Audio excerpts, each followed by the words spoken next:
Welcome everyone, Michael Finley here with another episode of Leadership Roll Call, where we give you tips, suggestions, and recommendations on how you can become a more effective leader. Our topic today is, what should a first-time supervisor do? But before we get to that, I'd like to ask a question of you. What challenges did you face as a first-time supervisor? So what challenges do a first-time supervisor have? Now, it doesn't matter if they're hired from within the company or they're coming from outside the company into one. Every first-time supervisor has challenges, and we're going to talk about some suggestions for that first-time supervisor. You know, being a first-time supervisor can be stressful. In one study, it talked about 6 out of 10, 60% of first-time supervisors said that being a supervisor for the first time ranked only second in stress to getting a divorce. It's a very stressful time. It could be stressful because you're going from a peer to a boss. It could be that you're coming from outside the company into the company.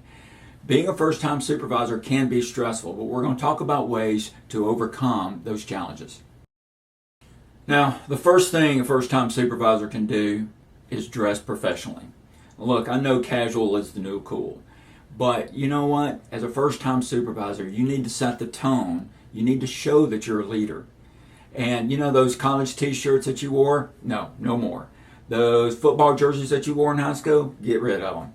You want to dress as a supervisor. I'm not saying you have to wear a three-piece suit every day unless you work in that environment, but you want to dress professionally.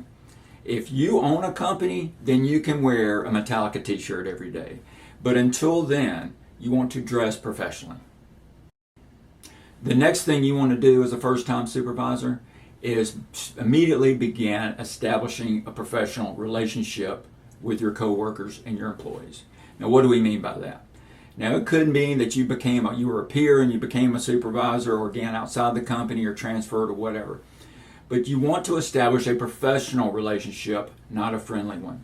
You are not their friend. You are their boss. And you want to make sure that if you have to punish one of your employees, that this friendship is not going to get in the way. I would strongly urge you not to be friends with somebody, with your employees, on social media. That could lead to some bad instances. So you want to establish a professional relationship, not be their friend. Next, you also want to be available. Now look, you may be working on some project and your bosses are after you to make sure that it's done on time, and you really don't have time, but make the time to be available to your employees. If you have that big project with a big looming deadline, carve out some time that you'll be available. Let the employees know what you're doing and when you will be available for them to come to you. If you're traveling, make sure that you check in with your employees often. You want to be available for your employees. Next, you want to listen. You want to listen to what your employees are saying. You might have some mandate from your boss to fix things or fix the department, things like that, and that's all well and good. But to know what to fix, to know what's running well or what's not running well, you need to listen to your employees. Engage in them a conversation and listen to what they have to say.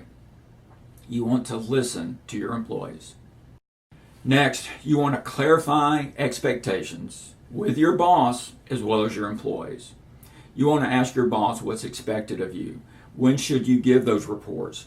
What kind of status report should you give your boss? How often should you communicate with your boss? Is there a time for one-on-one? If so, when is it? Is it a regularly scheduled time? All of those things, make sure that you clarify those expectations with your boss. At the same time, you want to clarify those expectations with your employees. You want to make sure they understand what you expect of them. So clarify expectations with your boss and your employees. And lastly, we want to be transparent. Look, there's no way that we can know everything. If we don't know something, ask your boss, ask a peer, ask your employees, ask them to explain it to you.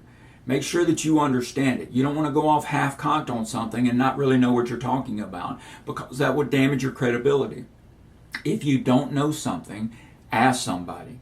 Be transparent. You know, the transition to a supervisor can be stressful, but if you follow these simple guidelines, it will help ease that transition. Until next time, good luck with being a first-time supervisor.